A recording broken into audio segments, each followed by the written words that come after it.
Hey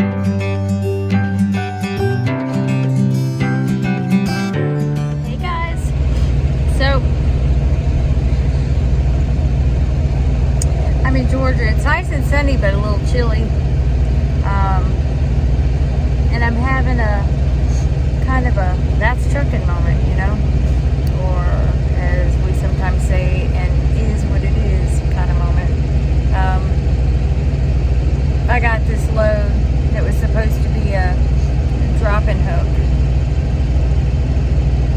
and I was supposed to pick it up 10:30 this morning.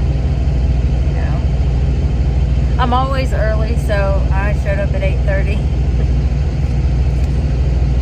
Got told to go park in the cul-de-sac until 10 o'clock. So I thought, cool, all right, an hour and a half. Got a chance to take Zoe out and things like that. Came back here at 10 a.m. as I was instructed to do. And when I checked in, you know, I got told, Zoe's about to bark, by the way. Maybe. Oh, she didn't. Anyway, got given a trailer number, so I thought, cool, I'll be able to jerk this thing up and head on down the road. But, as it turns out, what time is it? It's 2:09, and I am hooked up to the trailer in a door.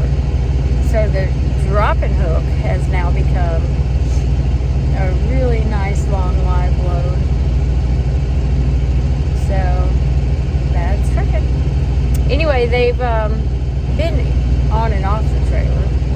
I felt heavy movement from time to time, but no green light yet. So I have been told though that as soon as the light turns green, I can go in and get the paperwork. So hoping that happens rather quickly. I've already pre-tripped the trailer, and whoever left trailer 200092, appreciate you. You left it with a quarter of a tank of fuel. So I'm sure that'll be charged back somewhere. You know, karma. Yeah. So for those of you coming out here, just, you know, when you're out here and you're dropping a load, dropping a trailer, make sure your trailers are full of fuel.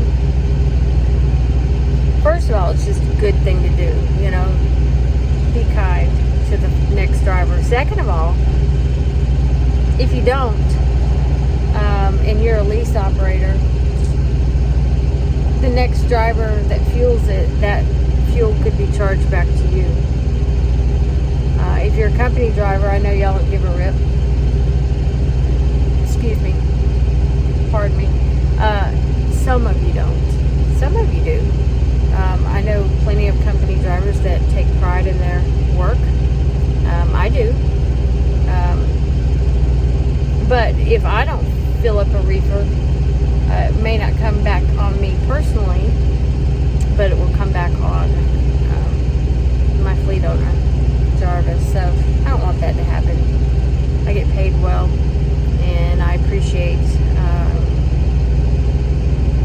the way they take care of me. So just you know, create good karma out here. You know, have a good attitude, be nice, fill up your reefer with fuel, keep it cleaned out. You know, last week I was on home time, but like the week before, a few days before home time, I picked up an empty trailer. Or I didn't pick up an empty trailer, I picked up a loaded trailer, and then it got live unloaded, and it was time for me to go and clean it out. So sometimes we can get away with using a leaf blower or sweeping it out, whatever, and that's sufficient. Sometimes it needs to go to a washout, and that's fine too, because Prime takes care of that as far as the bill of it. Yeah,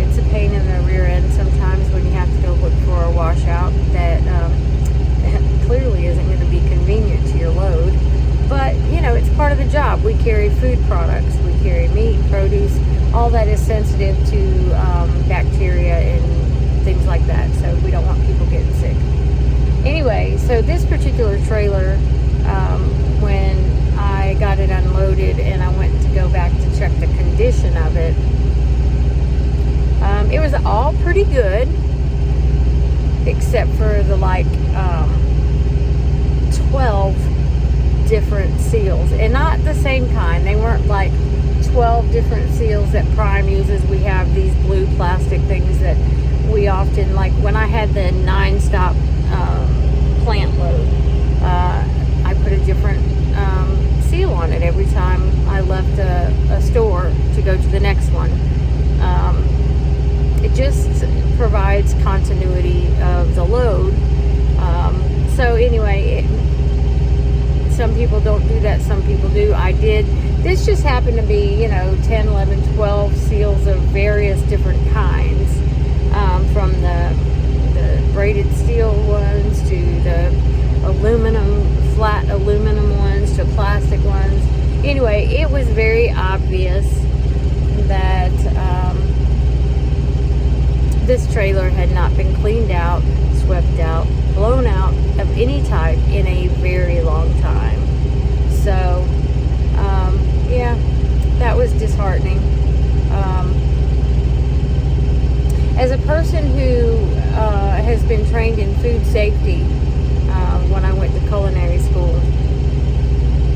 it disturbs me that possibility of food products being put on trailers that haven't been cleaned in quite some time. Sometimes, you hear about these recalls on food, right? Certain things because of this bacteria or that bacteria. And with the last year being at Prime and pulling refrigerated, makes me wonder if maybe part of that is not necessarily a production issue, but a delivery issue.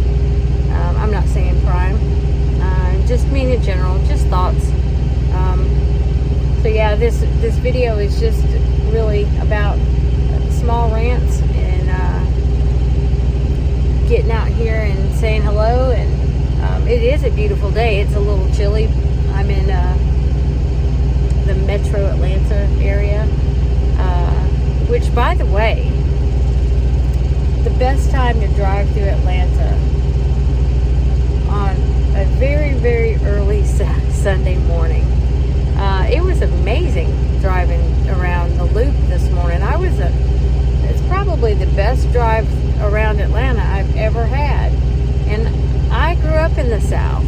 I've been going around Atlanta since I was a kid. So, anyway, food for thought, right?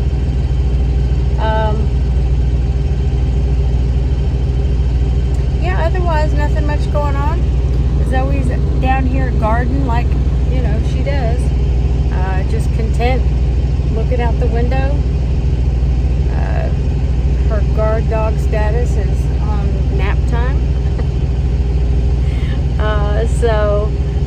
But she's a lot of fun. As you guys can see, I've got plenty of jackets up here. Another little tidbit of information. If you are at Prime long enough and you have a safe record and you're on time, you should never have to buy a jacket or a hat, or shirts for that matter. This black one here is my 1-year safety jacket. Only thing is it doesn't have my name on it just yet because they were a little busy. The pink one is the corduroy jacket I bought when I got my CDL back, after when I finished PSD. That's had quite a bit of wear, and it is a working coat. It is not just for looks only. And then I have another jacket waiting at Prime for my Primetime Certified. So, every few months or so, they give you some type of service award for safety or for being on time.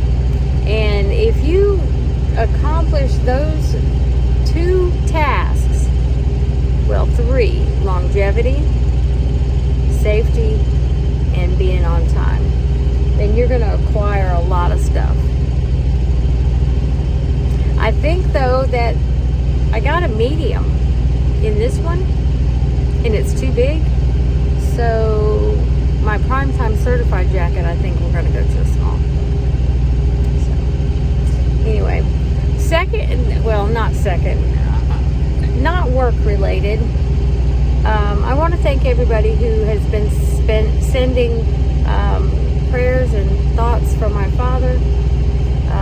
I did spend last week on my home time with him and his wife and my sister. He did not have the surgery.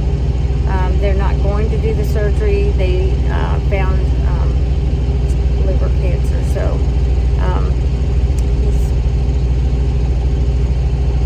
he's at home and he's comfortable at the moment. So appreciate your thoughts and prayers. Keep them coming. He sure could use them. And so could we. It's very sad to see your parent go through something and you can't do anything about it. So only thing that ranks up there is when you have kids and you see them going through something that you can't do really anything about. So it's a stage of life that everybody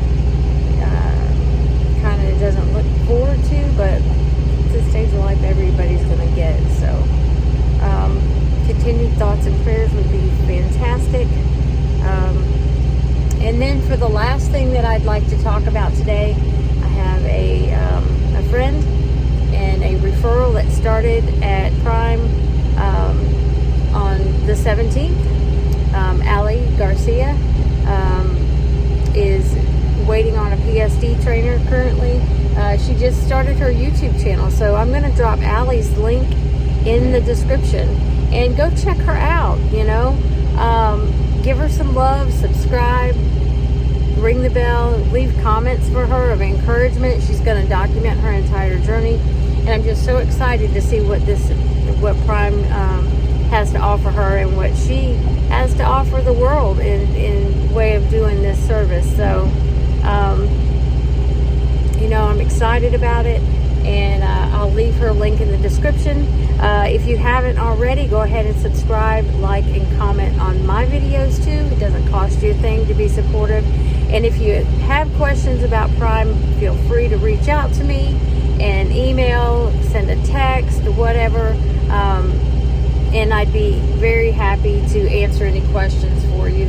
It's a great place to be. I've been here for over a year now. We're on 13 months, and I wouldn't trade a single minute of it. Best career change decision I ever made was to come back to trucking, and then in that come to Prime. So you guys take care of yourself, be safe, drive with purpose, and tune in for the next video soon. Peace.